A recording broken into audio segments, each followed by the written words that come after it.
কোনো একজন চিত্রনায়িকার হাত ধরে আমার ব্র্যান্ড প্রমোশনে আসা, সে আমাকে ব্র্যান্ডসে গিয়ে পরিচয় করাই দিচ্ছে এবং কয়েকটা বড় ব্র্যান্ডসে যাদের আমি ফেস অফ ছিলাম বা যাদের আমি ব্র্যান্ড অ্যাম্বাসেডর। আমার জিনিসটা খুব হাসি আসছে দেখে। কে কোন সেক্টরে কার মাধ্যমে কাজ করতে আসছে সেটা আসলে সবাই জানে, এটা আসলে বলার কিছু নাই। বাট আমি ভুলে যাব যে আমি ভদ্র ঘরের মেয়ে, এটা আমি ভুলে যাব, কারণ আমার মনে হয় যে অভদ্রদের আসলে অভদ্রতার সাথেই আসলে রিপ্লাই করা উচিত। আমি কোনো নায়িকার হাত ধরে ব্র্যান্ড প্রমোশনে আসি নাই, বরং অনেক নায়িকারা আমার হাত ধরে ব্র্যান্ড প্রমোশনে আসতে পারে। আমি কারো নাম উল্লেখ করব না, সেটা সারা বাংলাদেশ জানে। আমার কি যায় আসে কে আমার দিকে তাকাইলো, কে আমার দিকে তাকাইলো না, কে আমাকে কেক খাওয়াইলো, কে আমাকে কেক খাওয়াইলো না, এটা না।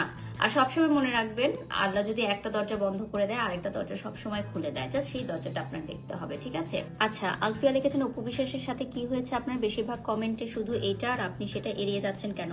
অবশ্যই এড়িয়ে যাচ্ছি, কারণ আমি কিছু কথা যদি বলি তাহলে অনেক মানুষের অসম্মান হবে, দ্যাটস ওয়াই আমি এড়িয়ে যাচ্ছি। কারণ আমি আমার একটা পারিবারিক শিক্ষা আছে এবং আমি ভদ্রতার সাথে অনলাইনে বা সোশ্যাল মিডিয়াতে এতদিন ছিলাম এবং এখনো থাকতে চাই। আমাকে মুখ খুলতে বাধ্য করেন না কেউ না প্লিজ, কারণ যদি আমি বলি কোনো কথা তাহলে সেটা মানে অনেকের জন্যই অসম্মানজনক হবে। সো দ্যাটস ওয়াই আমি বলি না, খুব সুন আমি বলবো, কারণ আমার এই কথা না বলাটাকে অনেকে এটাকে সুযোগ হিসাবে নিচ্ছে। আমি বলতে বাধ্য হব। আমার এখন আর কিছু পাওয়ারও নাই, কিছু হারানোরও নাই, মানে আমি জাস্ট ভদ্রতার খাতিরে চুপ আছি, দ্যাটস ইট। আপু, আপনি আর অপু বিশ্বাসের সাথে কাজ করবেন না প্লিজ, জান্নাত কুলি লিখেছেন। আপু, আমি সবার সাথে কাজ করবো। আমি কখনো নিজের থেকে কারো কাছে গিয়ে কাজ চাই না, বা কোনো প্রোগ্রামে জোরপূর্বক আমি নিজে টাকা দিয়ে হলেও ওই প্রোগ্রামে ঢুকবো, ওই টাইপ ব্র্যান্ড প্রমোটার আমি না। সো আমাকে যেখানে প্রপার সম্মানী দিয়ে, আমার তো একটা বাজেট থাকে এবং একটা হ্যান্ডসাম অ্যামাউন্টের বাজেট থাকে আমার। যে রিসেন্টলি হচ্ছে আমার সাকিব ভাইয়ার সাথে একটা মিটিং হয়েছে, ওনার সাথে আমার দেখা করার সুযোগ হয়েছে। মানে এর আগে ওনার সাথে কাজ করেছি, বাট পার্সোনালি বসে কথা বলা বা দেখা করার সুযোগ এই ফার্স্ট টাইম। উনিও কিন্তু এটা অ্যাপ্রিসিয়েট করে যে সোশ্যাল মিডিয়াতে যাই হয়ে যাক কিছু যায় আসে না, তো শুধু কাজটা প্রপারলি যদি করি, দ্যাটস ইট, আর কিছু না। আপনি অনেক চেয়েছেন অপু বিশ্বাসের সাথে সম্পর্কটা ঠিক করতে, তবু উনি করতে চায়নি, কিন্তু এই সেক্টরে অপু বিশ্বাসকে আপনি এনেছেন, আমি সাক্ষী। আমি আসলে অপু বিশ্বাসের বিষয়ে কোনো কথা বলতে চাই না লাইভে। হ্যাঁ, যদি আমার বলার থাকে সেটা আমি আলাদাভাবে বলবো বা কোনো ইন্টারভিউতে গিয়ে বলবো, লাইভে আমি কিছু বলতে চাই না।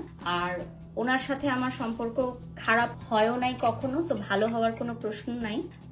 কি হয়েছে না হয়েছে সেটা হয়তো কখনো আপনাদেরকে বলবো বা কখনো বলবো না, বাট এখন লাইভে আমি এই টপিক নিয়ে কথা বলতে একদমই আগ্রহী না। উনি ওনার জায়গায় বেস্ট, আমি আমার জায়গায় কাজ করছি। আমি ওনার সেক্টরে কখনো যেতে চাই না, ঠিক আছে? অপু বিশ্বাস আর বুবলি বিতর্কে আপনার মতামত কি? আপনি কার পক্ষে? আমি কারো পক্ষে না। হচ্ছে আজকে একটা কথা একটু বলি, এই অপু বুবলি বিতর্কটা সৃষ্টি কেন হয়েছে? শাকিব খানের জন্য, তাই তো? আমাদের মেগা স্টার, ওনার সাথে রিসেন্টলি আমার দেখা হয়েছে। হ্যাঁ, ওনার অফিসে আমরা গেছিলাম একটা মিটিং এর জন্য। সো ওনার সাথে আমার দেখা হয়েছে সরাসরি, কিন্তু কোনো ছবি ভিডিও পোস্ট করিনি, কারণ ছবি ভিডিও পোস্ট করা অ্যালাউ ছিল না। মিটিং করেছি আমরা একটা কাজের বিষয়ে। সো আমি যেটা দেখলাম, যিনি অসাধারণ মনের একজন মানুষ এবং ওনার মনটা না খুব বাচ্চাদের মতো, যেটা ওনার সাথে আমি কথা বলে বুঝতে পেরেছি। আধা ঘন্টা হোক 45 মিনিট হোক, যতটুকু সময় ওনার সাথে আমি কথা বলেছি, মানে অ্যাজ আ সুপারস্টার না, জাস্ট উনি একদম সিম্পল একটা জাস্ট ট্রাউজার আর একটা গেঞ্জি পরা, জাস্ট দ্যাটস ইট। সো উনিও কিন্তু আমার কাজের প্রশংসা করেছে এবং উনিও আমাকে বলেছে যে তুমি সবার সাথে কাজ করবে প্রফেশনাল জায়গা থেকে। আমি মেগাস্টার শাকিব খানের কথা বলছি, আমি কোনো ছবি ভিডিও পোস্ট করি নাই, বাট আমি এটা লাইভেই বলতেছি। বিষয়টা হচ্ছে যে এই বিতর্কে আসলে আমি জড়াতেই চাইনি, কিন্তু জড়িয়ে গেছি, যেটা আনফরচুনেট।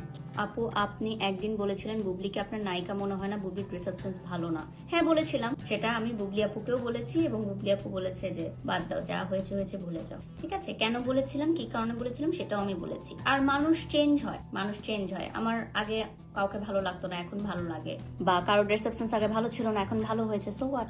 হ্যাঁ, বুবলি আপুর সাথে আমার খুব সুন কাজ আসতেছে, ইনশাল্লাহ আমাদের একটা ওপেনিং আছে খুব সুন। আর আমি তো আসলে ওইসব ব্র্যান্ড প্রমোটারদের মতো হতেও পারি না যারা বিনা দাওয়াতে আসলে প্রোগ্রাম অ্যাটেন্ড করে, নিজের টাকা খরচ করে গিয়ে প্রোগ্রাম অ্যাটেন্ড করে, যাদেরকে ইনভাইটও করে না ব্র্যান্ড থেকে, তারপরও নিজেরা আসলে কে অ্যাটেন্ড করে জোরপূর্বক বিনা দাওয়াতে, নিজের টাকা খরচ করে প্রোগ্রামে গিয়ে অ্যাটেন্ড করে। আমি তো সেসব ব্র্যান্ড প্রমোটারদের মতো হতে পারবো না। আমি সেদিনও দেখলাম আমাদেরই একজন লাইভ প্রেজেন্টার ইন্টারভিউতে গিয়ে পুরো মিথ্যা কথা, বানোয়াট কথা বলতেছে, মানে এত ফানি। আসলে এগুলো দোষ হচ্ছে যেসব চ্যানেল, যেসব প্রডিউসাররা তাদেরকে ইনভাইট করে, এটা তাদের দোষ। দিন শেষে মানুষ বুঝে যায় আসলে কে ভালো মনের মানুষ, কে কুৎসিত মনের মানুষ। চেহারা তো সবকিছু না, মানুষের মনটাই হচ্ছে সবকিছু।